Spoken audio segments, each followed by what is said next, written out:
It's a waste for a middle school dropout like you to even be on a bus. You should walk and suffer instead. During the company trip, I was left behind at a service area because of my bossy supervisor.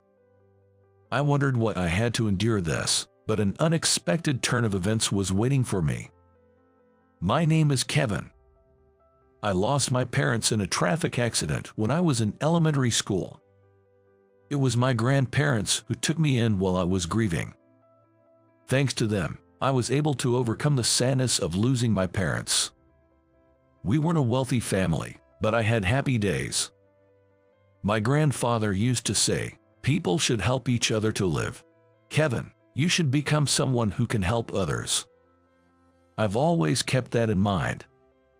In high school, a significant incident occurred. A classmate named Michael was harassing another student named James. The harassment escalated daily, and James became increasingly dispirited. I wasn't close to James at the time, but I wanted to do something for him. I thought it was time to help someone, just as my grandfather had taught me. One day, seeing Michael hurling insults at James, I intervened, saying, "Stop it, that's way too much." Michael was momentarily surprised, but quickly became confrontational. "What's it to you? Mind your own business." "It's normal to stop someone who's being cruel," I retorted. Playing the hero, "Huh, annoying," he sneered. Michael left with a click of his tongue. James thanked me, and I thought that would be the end of it, but I was wrong. Michael shifted his target to me. "So you want to protect James? Then you should be the sacrifice, Mr. Hero." He started to mock me relentlessly. Especially after he found out I had no parents and was living with my grandparents, it got worse. He even ridiculed the packed lunch my grandmother made for me, saying, "That is a plain packed lunch. Can't your grandma make anything better?" Sure, my packed lunch had more traditional dishes, but I liked it. More than anything, I couldn't stand him speaking ill of my family. I ignored him, thinking it a waste of time to engage, but the stress gradually built up. One day, as usual, Michael picked on my packed lunch. "Eating trash again. You should just cut tie with your grandma who can only make that kind of lunch." Hearing that, I reached my limit. There's no way one should speak like that. Before I knew it, I had grabbed a water bottle nearby and thrown it at Michael. Whoa, Michael dodged skillfully, so the bottle hit the window instead. The glass shattered with a loud noise. I was burning up and breathing heavily. What happened? Attracted by the noise, our teacher, Mr. William, came into the classroom. What followed was a flurry of cleaning up the broken glass and explaining the situation to Mr. William. After hearing from both Michael and me, Mr. William said, "Michael went too far, but Kevin, responding with violence is also wrong." I agreed and apologized quietly. In front of Mr. William, Michael also apologized to me, albeit reluctantly. However, this incident made Mr. William keep a closer eye on me. I was labeled as someone quick to anger. It was an unpleasant experience, but fortunately, the harassment towards James stopped. If James wasn't suffering anymore, I decided to take it as a win. By the time I was a senior in high school and it was time to choose my career path, I decided to work in caregiving. Spending time with my grandparents sparked my interest in working with the elderly. While I did have the option of going to college, my grandparents, John and Margaret, said they would support me going to college if I wanted to, but financially, it was tight, and the incident of breaking the window had sealed the deal, preventing me from getting any college recommendations. Besides, I had no particular desire to go to college and really wanted to ease the burden on my grandparents. I didn't see the need to study for entrance exams just to go to college, so I chose to work instead. Fortunately, I managed to get a job as a care staff member in a reputable nursing home, which seemed to relieve my grandparents. Given that the job was too far to commute from my grandparents' home, I moved out to live on my own upon securing the position. Working in caregiving was more challenging than I expected, both physically and mentally. One of my peers quit within 3 months, which I thought was understandable. Perhaps because I lived with my grandparents, I naturally understood the perspectives of the elderly. I was able to get along well with the clients and had a good reputation. Even the clients who were said to be difficult would listen to me, so I was appreciated by the other staff members. My direct boss, George, also recognized my work, which led to a pay raise, and I was able to start sending money back to my grandparents. I was thrilled when I heard that my grandparents were able to go on a trip for the first time in a while, feeling like I had finally been able to repay them. However, one day my boss suddenly changed. George had to quit due to a sudden illness. His replacement was a woman named Linda. I was hoping she would be kind, but that hope was quickly dashed. Linda turned out to be a mean-spirited office tyrant. She was rude to her subordinates and especially harsh with her tone. It was even worse for the new employees. Linda was particularly persistent in bothering a girl named Emily. Even during breaks, I saw Linda nagging Emily, saying, "You're so plain. Do you have a boyfriend? I bet you don't." Emily clearly looked uncomfortable, so I couldn't help but intervene, saying, "Please stop." Linda glared at me furiously. "It's just a little teasing. Getting angry over that is ridiculous," she snapped. After Linda walked away, Emily thanked me, but said, "It's okay. You don't have to defend me anymore. I don't want to cause trouble for you." I felt frustrated, wishing she didn't have to worry about me. Emily's concerns came true, and Linda started targeting me. She harassed me in various ways when no one was watching. She would say things like, "Your high school was for idiots. It's not even a high school. You're the same as a middle school dropout." But having dealt with similar situations in high school, I was prepared to let such comments slide off me. I kept working calmly, unaffected by her. Seeing this, Linda became even angrier, but I remained unfazed. Meanwhile, I was still concerned about Emily and made a point to check in on her from time to time. Emily wasn't being harassed anymore and gradually opened up to me. Eventually, we became close enough to chat casually, and I found myself wanting to know more about her. I think I was starting to see her as more than just a colleague. Then, a company trip was announced. This event happens only once every few years. This would be my second time participating. Thanks to Mr. Thomas, the company president, splurging, we could relax in a luxury inn. Last time, I had great memories of enjoying lavish meals and relaxing in message therapy. Linda was in charge of organizing the trip. Though the inn was different from last time, we were going to stay in a well-known luxury inn again. I eagerly awaited the departure day. On the day of the trip, we headed to the inn on a charter bus. Mr. Thomas was the only one who would join later due to some errands. I had heard Emily would come, but she was nowhere to be seen. Perhaps she was absent due to illness or something else. I felt a bit sad. Halfway through, the bus stopped at a rest area for a break. With some time to spare, I wandered around the shops when Linda approached me. "The departure time has been extended by 40 minutes because the driver wants to check the bus," she said. "Is that so? Thank you," I replied, relieved at the extra time, which allowed me to have a leisurely meal. After eating, I headed to the bus 5 minutes before the new departure time. But the bus was nowhere to be found. I wondered if I had come to the wrong parking spot, but no buses were in sight in the parking lot. Panicking, I called Linda. "Linda, I can find a bus. Where are you?" Linda's laughter came through the phone. "The bus left about 40 minutes ago. We left because you didn't show up," she said. I broke out in a cold sweat. But you said the departure time was extended by 40 minutes, I protested. What are you talking about? I have no idea. You must have misunderstood. If you want to come to the inn, you'll have to get there on your own, she retorted. Linda had deliberately given me the wrong departure time to humiliate me.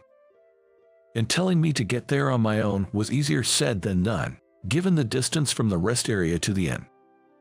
While I was feeling helpless, Linda mocked, "We can turn the bus around now.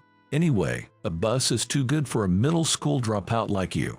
You should walk and struggle," before hanging up. Using my cell phone, I looked up the route to the inn, which was situated deep in the mountains where public transportation was scarce. Unfortunately, it seemed faster to walk. I considered taking a taxi, but it was too expensive. Resigned and frustrated, I decided to walk. I would be exhausted by the time I reached the inn, but at least it was a reputable place. After walking for about 2 hours, I had made my way onto a mountain path. The inn should be close by now. That's when I suddenly spotted an elderly man. He was looking around the ground with a troubled expression, glancing around in all directions. "Is something wrong?" I asked, unable to ignore him. "I can find my cell phone. I must have dropped it around here while I'm picking flowers, but I can't remember the exact spot," he explained.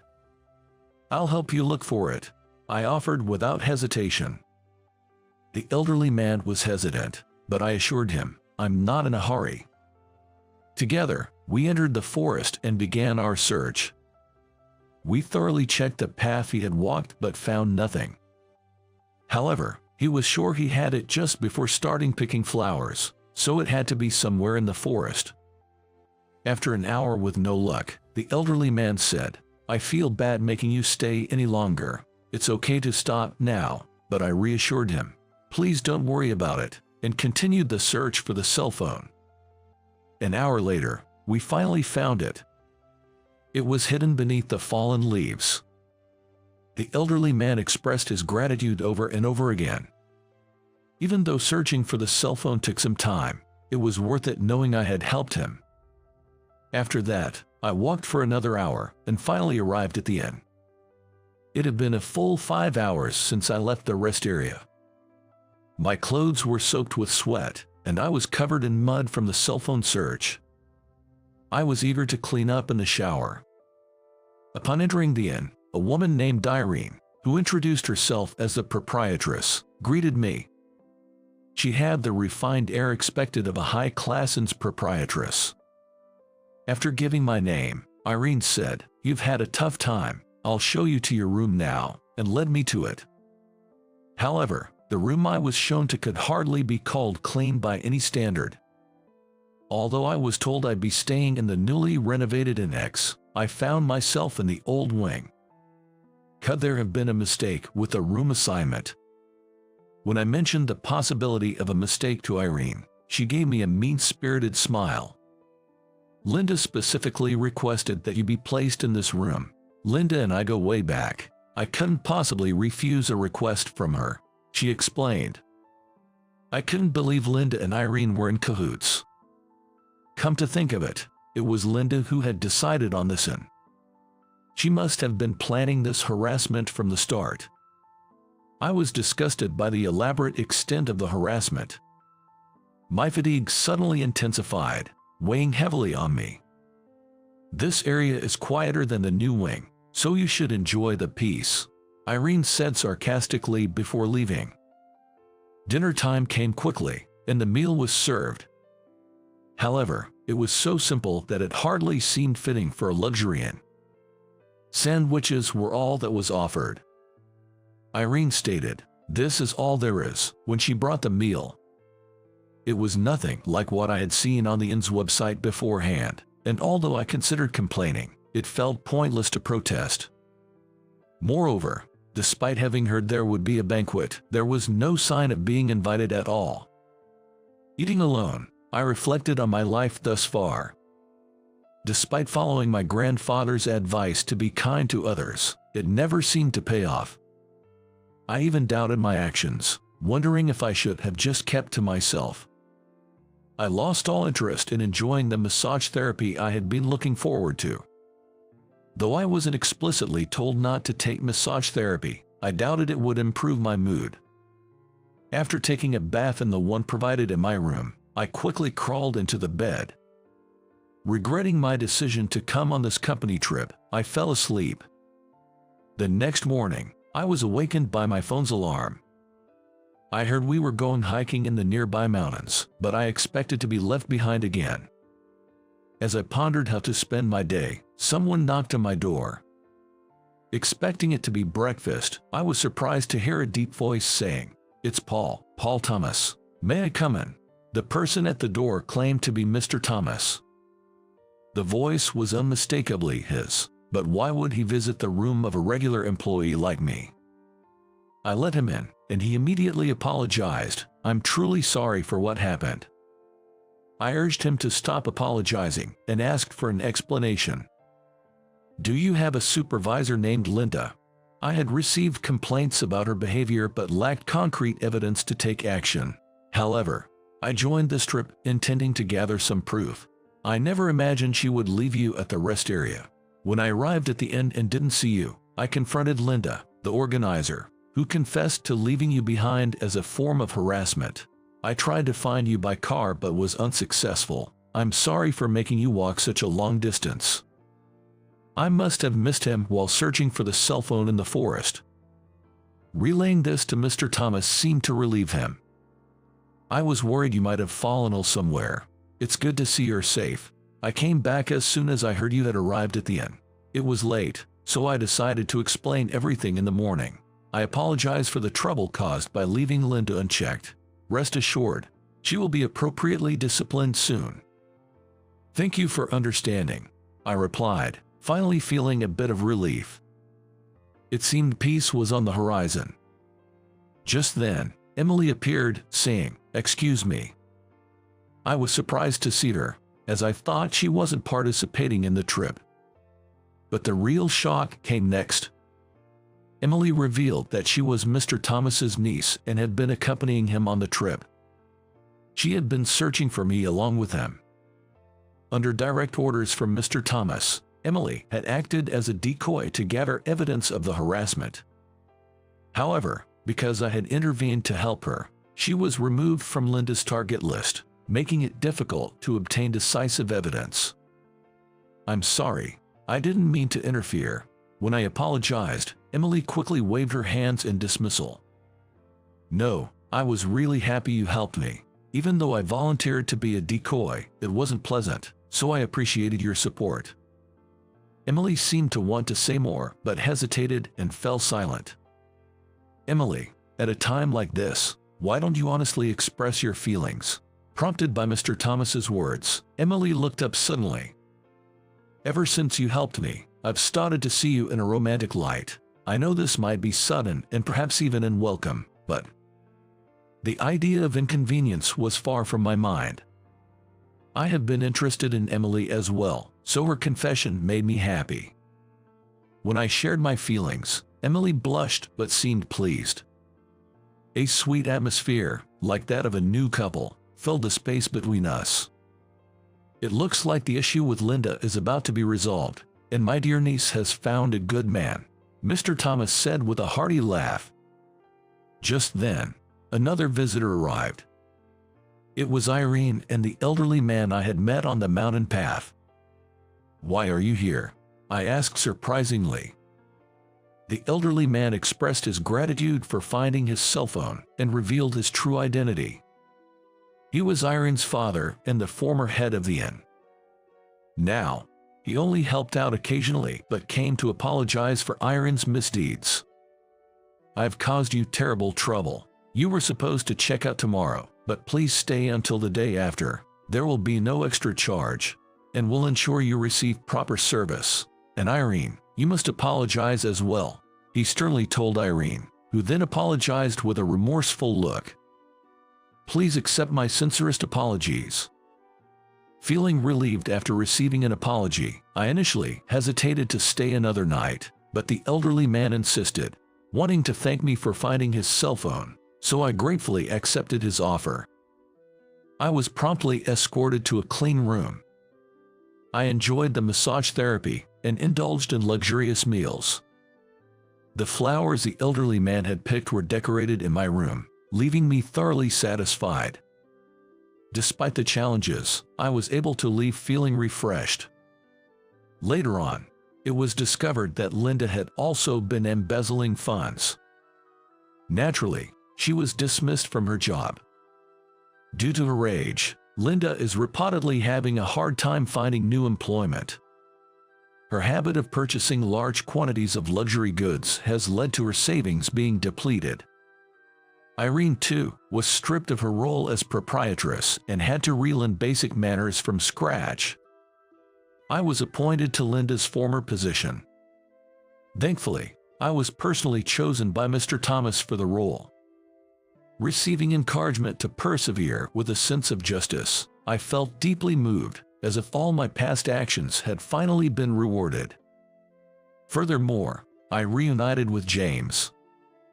After working for a company that manufactures caregiving products, James decided he wanted to interact directly with the elderly and join my workplace. James supports me, saying, "You helped me back in high school, and I couldn't do anything for you then." His assistance has been invaluable. Emily and I officially started dating. Mr. Thomas even mentioned, "You might become part of our family someday. With a good person like you, I feel reassured." Our relationship has been progressing smoothly, and I've been contemplating proposing to Emily recently. The day we become a family seems near. Upon marriage, I'm committed to building the happiest home possible.